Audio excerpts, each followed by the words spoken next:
जाकर आंदोलन करने की। क्या बात, क्यों ऐसी परिस्थिति निर्माण होती है? प्रशासन में बैठे हुए अधिकारी शिक्षकों के प्रति ठीक ढंग का भाव रखेंगे तब कोई समस्या नहीं होगी। शिक्षा के एक सचिव यहाँ पत्र लिखते हैं, उनको ऐसे साहस कैसे हुआ? उनको ऐसे साहस कैसे हुआ?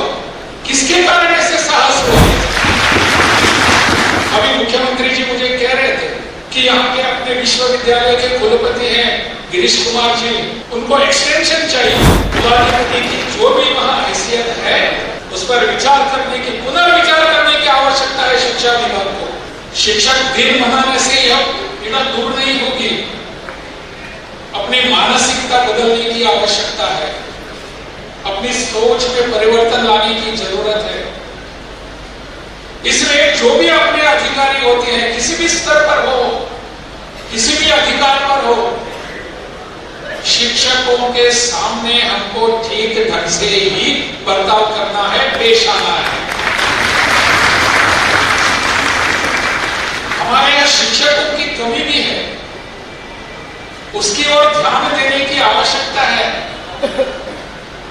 कितने शिक्षक हैं अपने, कितने विद्यार्थी हैं? आप सबके प्रयासों से इस वर्ष से अपना एडमिशन्स बढ़ने लगे हैं। शिक्षक विद्यार्थी आते हैं, छात्र आते हैं,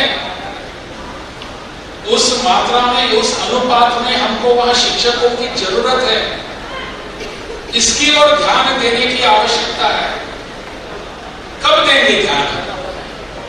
अगर विश्वविद्यालय की या उच्चतर शिक्षा की बात की जाए तो पूरे प्रदेश में अपने जितने भी विश्वविद्यालय हैं और उच्चतर स्तर के, अपने स्तर के यहाँ भी जो विद्यालय हैं, इन सब में 25 लाख से ज्यादा यहाँ विद्यार्थी हैं।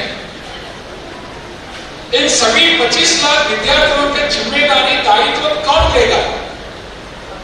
शिक्षक लेंगे। यहाँ के शिक्षा के बारे में चिंता करने वाले शिक्षक विभाग के अधिकारी लेंगे, उनको देने की आवश्यकता है। और ये 25 लाख जो विद्यार्थी बन रहे हैं यहाँ, या सभी विश्वविद्यालय आज इस स्तर पर जो एडमिशन्स आए हैं, उनको पढ़ाने के लिए कितने शिक्षक हैं? आवश्यकता होती है हर 30 विद्यार्थियों के पीछे या 40 विद्यार्थियों के पीछे एक शिक्षक होने की जरूरत है। क्या इस अनुपात में इतने शिक्षक हम दे पाए हैं? देने की आवश्यकता है। इस पर चिंतन करने की जरूरत है। मुझे लगता है कि इस पर अगर जोर देंगे, इस पर अगर सोचेंगे, तब मुझे लगता है कि इस दिशा में हमने एक सकारात्मक पहल की है, सकारात्मक कदम उठाया है। शिक्षकों के बारे में मैं ज्यादा नहीं कहूंगा। आप सब जानते हैं कि शिक्षकों की अवस्था आज किस स्तर पर है। माननीय नीतीश जी जैसे बता रहे थे, हमारे सब विश्वविद्यालयों का स्तर बढ़ना चाहिए, केवल पटना विश्वविद्यालय नहीं। कैसे बढ़ेगा? जब शिक्षकों का स्तर बढ़ेगा, शिक्षक जब ठीक ढंग से पढ़ाएंगे, तब अपने विश्वविद्यालय हो या कोई भी विद्यालय हो, उसका स्तर बढ़ेगा। अगर हमको अपने भीतर ही झांकने की अगर सहूलियत मिलेगी या प्रसंग आएगा, तब ये सब बातें उजागर होकर आएगी सामने। मुझे लगता है कि आज का शिक्षक दिवस इस दिशा में हमको चिंतन करने के लिए बाध्य करेगा, करने की आवश्यकता है। ऐसा शिक्षक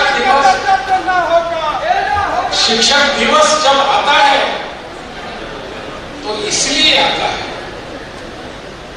जो उनके प्रति हमारे मन में जो भाव है, आदर भाव है, उसको समर्पित भाव को हम सबके सामने लाने की आवश्यकता है।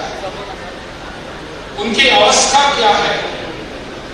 क्यों शिक्षक हमारे आज सड़कों पर आते हैं? क्या इसके बारे में हमको चिंतन करने की जरूरत नहीं है?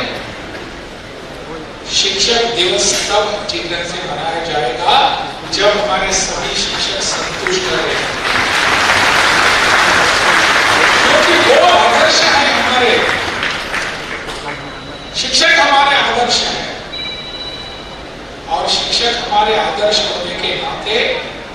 उन आदर्शों का सम्मान करना हमारा कर्तव्य बनता है।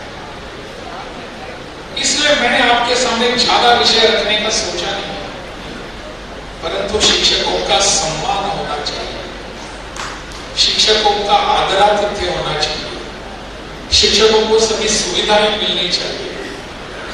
इस विषय को लेकर मुझे बहुत बार प्रश्न आता है, मेरे सामने आता है और चिंतन करने पर चलता है कि शिक्षकों के प्रति हमारे मन में इतना आदर भाव होता ही है, क्या जरूरत होती है शिक्षकों को सड़क पर आकर आंदोलन करने की? क्या क्यों ऐसी परिस्थिति निर्माण होती है? हमारे पास इतने सारे शैक्षिक अनुसंधान करने वाले, शिक्षा के बारे में सोचने वाले आयोग हैं, कमीशन है। इस पर अगर ठीक ढंग से अगर हम सोच सकते हैं, ध्यान दे सकते हैं, तो कहीं पर भी शिक्षकों के बारे में प्रश्न नहीं रहेगा। इसको बहुत ही गंभीरता से आपको लेने की आवश्यकता है। ये जब कब होगा? जब प्रशासन में बैठे हुए अधिकारी शिक्षकों के प्रति ठीक ढंग का भाव रखेंगे, तब कोई समस्या नहीं होगी, कोई समस्या नहीं होगी। मुझे अनेक प्रोफेसर्स, अनेक वीसीस, पूर्व वीसीस, अभी के वीसी, इनके मेरे पास मेल आते हैं, पत्र आते हैं कि हमारे साथ ऐसा बर्ताव किया जा रहा है। क्यों हो रहा है? केवल वीसीस नहीं,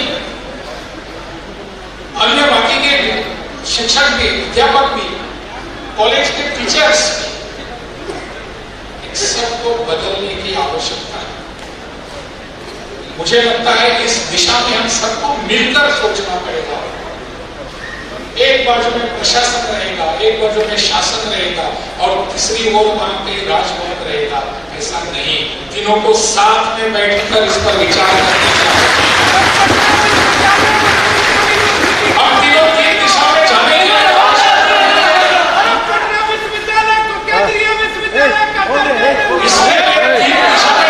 आवश्यकता नहीं है। अपने विश्वविद्यालय में पढ़ने वाले विद्यार्थियों की ओर ध्यान देने की आवश्यकता है। इनको पता होना चाहिए अनुशासन क्या होता है, अनुशासन कहां से आता है। अनुशासन संस्कारों से आता है और संस्कार देने वाले अपने शिक्षक होते हैं, वहां के अध्यापक होते हैं। जब कोई हम यहां बात करते हैं, बोलते हैं, तब उनको टोकने की आवश्यकता नहीं होती। इसको संस्कार कहते हैं, इसको अनुशासन कहते हैं। इस अनुशासन को अगर हमारे हरेक विश्वविद्यालय में, हमारे सभी महाविद्यालयों में आने की आवश्यकता है, तो शिक्षकों की परिस्थिति में सुधार होने की जरूरत है। वो हमको करने की जरूरत है। मुझे लगता है आज संस्कार देने का केंद्र अपने विद्यालय, अपने महाविद्यालय, अपने विश्वविद्यालय है। वहां जाकर झांक कर देखने की जरूरत है। जब यहां ऐसे प्रश्न आते हैं कि वहां अपने शिक्षा विभाग से एक सेक्रेटरी पत्र लिखता है और चांसलर के अधिकारों को चुनौती देता है, क्या आवश्यकता होती है? अपने विश्वविद्यालय के कुलाधिपति जो होते हैं, उनको पूछते हैं कि आपकी ऑटोनॉमी क्या है? क्यों भाई, ऑटोनॉमी से आपको क्या दिक्कत हो रही है? परफेक्शन IAS, UPSE और BPSC फाउंडेशन क्लासेस के लिए समर्पित संस्थान। यहाँ आपको UPSE selected and interview appeared faculties द्वारा गाइड किया जाता है। Separate batches for Hindi and English medium. 65वीं और 64वीं BPSC एग्जाम में 69 और 107 रिजल्ट्स एवं 66वीं BPSC एग्जाम में 131 रिजल्ट्स हासिल किया है परफेक्शन IAS टीम ने। परफेक्शन IAS, कुमार टार, बोरिंग रोड, पटना। एक सचिव यहाँ पत्र लिखते हैं, उनको ऐसे साहस कैसे हुआ? किसके कारण ऐसे साहस हुआ? जो विश्वविद्यालय के कुलाधिपतियों को इतना सम्मान करते हैं, वो विश्वविद्यालय के कुलपति हो, उसके अध्यापक हो, उनका कितना सम्मान करेंगे? कैसे करेंगे? क्या इसके लिए हमको अपने भीतर झांकने की आवश्यकता नहीं, सोचने की जरूरत नहीं? इसके ऊपर ठीक ढंग से अमल करने की जरूरत है। सोचने के बाद उसके ऊपर कुछ क्या करने की जरूरत है, इसको सबको लेकर बैठने का आवश्यकता होती है। सबने बैठना चाहिए। मुझे लगता है इस विषय को आगे बढ़ाने की आवश्यकता है, परंतु इस पर जिस तरीके से, जिस ढंग से इस विषय को लिखा जाता है, अभी मुख्यमंत्री जी मुझे कह रहे थे कि यहाँ के अपने विश्वविद्यालय के कुलपति हैं गिरीश कुमार जी, उनको एक्सटेंशन चाहिए। बिल्कुल, उनके सभी अगर देखेंगे, आपने देखा है उन्होंने कितना काम किया है। मुख्यमंत्री के आह्वान पर हम इस पर सोच भी सकते हैं, कर भी सकते हैं, लेकिन विश्वविद्यालयों के कुलाधिपति को अगर हम नीचे रखेंगे तो कुलाधिपति इस पर जरूर विचार नहीं कर सकते। कुलाधिपति की जो भी वहां हैसियत है, उस पर विचार करने की, पुनर्विचार करने की आवश्यकता है शिक्षा विभाग को।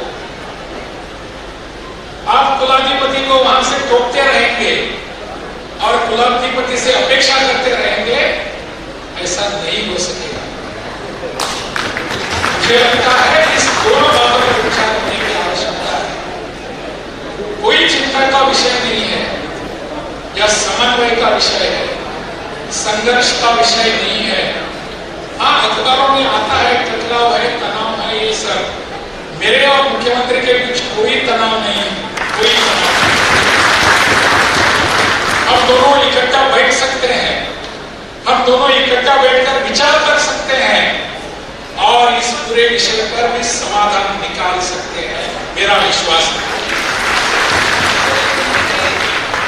शिक्षक दिवस पर अगर अपने इस शिक्षा के इस सिस्टम को, अपने प्रदेश की शिक्षा माहौल को ठीक ढंग से करने का प्रयास करने का भी संकल्प करे, मुझे लगता है इससे ज्यादा बड़ा तोहफा और कुछ नहीं हो सकता है। इसलिए हम सबको इस विषय को गंभीरता से लेकर आगे बढ़ने की आवश्यकता है।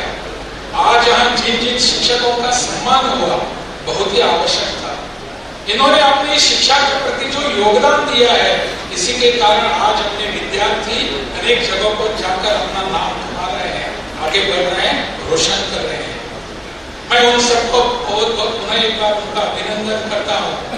और विश्वविद्यालय के इस सभागार में जहाँ हम बैठे हैं, इस सभागार का नाम मुझे लगता है कुछ विलर सीनेट हाउस है। इस कॉलोनियल नाम को हम बदल सकते हैं।